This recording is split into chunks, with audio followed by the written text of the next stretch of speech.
So, and I want to start by looking at the four industrial revolutions that we had so far, something that I studied, because like, I think you all, if you are in HR, looking at humans, looking at technology, you know we're living the fourth industrial revolution. But the previous three ones, they taught us a lot of things that we could actually apply to understand how this one is going to develop and why like dealing with humans is so important at this time. So let's start with the first one. And the first one took place like from 1750 to 1850. And it was all about coal and steam and like thinking production with technology in new ways. And that opened up the doors and make us dream about the new future. And one thing that is important that happened on the first industrial revolution that actually was the same coming forward for all the other ones. During that revolution, we had social upheaval, we had disruption of businesses, we opened up a new world, but always after that period came a better period with more jobs, with like better quality of life, with everything like seems to be better. But for the ones living the transition, it was always hard. Okay, first industrial revolution make us dream about a better world. The second industrial revolution make us very rational, because now I understand like if you want to actually scale and reach like, oh, that's potential that we have in the market, we need to get organized and organize work and split time. And that becomes like an idea of actually managing people in a different way to get more out of them. And then comes the third industrial revolution with computers, with the internet, with connected devices, right? Even smart devices came recently on that one. And the whole idea was to make us as productive as possible. So we use all the rationality to say humans need to be productive. So that's the age of the KPIs, the scorecard, the balance scorecard. How can I make like more out of you, right? How much you produce, your yield. So this was the third industrial revolution. And now we are living the fourth industrial revolution. And the technologies that are powering it's artificial intelligence, of course. That's something that my startup is dealing with. But also the big data. And when we have the crossing of like having all this information available and an amazing capacity to process all that information, that changes the whole picture again. That's the fourth industrial revolution. What's happening now that is super cool for us that works with humans is that the situation on the third industrial revolution got to a point when no one was happy. Everyone that I speak working in different companies, they are unhappy. And we're going to see why in a second. So, and the reason, there's many reasons, of course, but one big one is we are not machines. We cannot be measured by our product. We have feelings. We have other ways to actually interact, right? And live the life more than just working. So what the fourth industrial revolution is going to bring to us is actually making us humans again. Yeah, revolutionary, right? Yeah.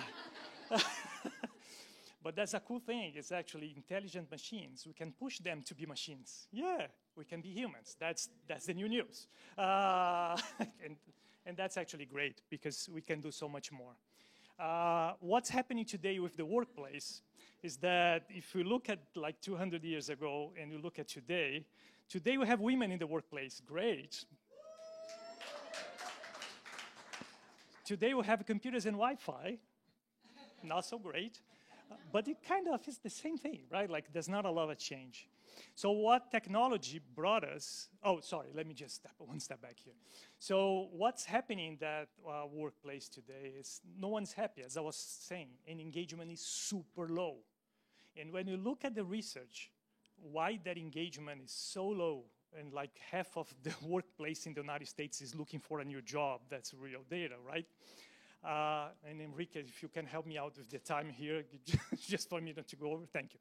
So when you look at those drivers, you can see that they are all human related, right? It's like, it's all about like, I don't understand why I'm working. I don't see the alignment, what I want to do and what I like have to do. I trust in the workplace. This is a big one. Trust in the workplace is gone.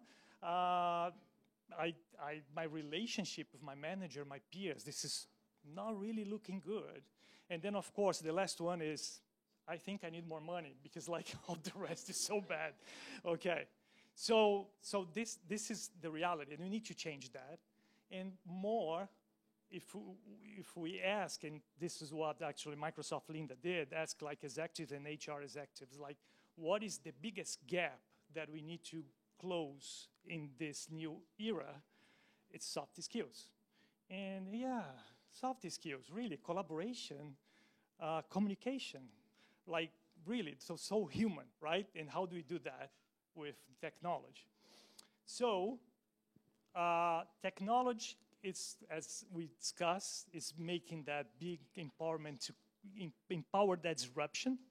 And we also have social trends with the new generations coming to the workplace and living together. That is the first time that we have 4 generations living the workplace. That creates a lot of noise. Also, the middle-class jobs are disappearing for different reasons. Technology is one of them. So there's a lot of turmoil in the workplace and different realities to manage. What do we see with that technology? And there's a very cool case if you guys want to look at YouTube. Maurice Conti, a designer, it's an amazing video to watch. He actually is coining this term of the augmented age. And I love that because that's exactly what it's going to do.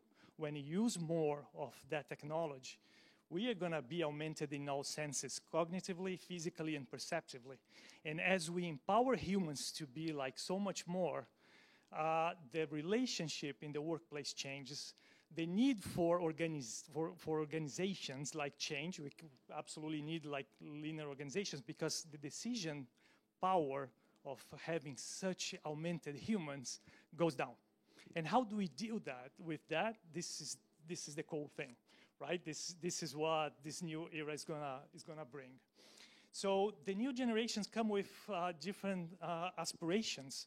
We know the Y generation came to the workplace saying, hey, first of all, I need to grow fast because I need to pay my debt, right? This is a big one. And the Z generation is coming and say, hey, I saw what those guys did. I'm not gonna actually pay for that. I wanna actually monetize today what I'm doing. So, and then you have leaders in the workplace having to manage X generation, Y generation, Z generation, all at the same time, provide education, like motivation.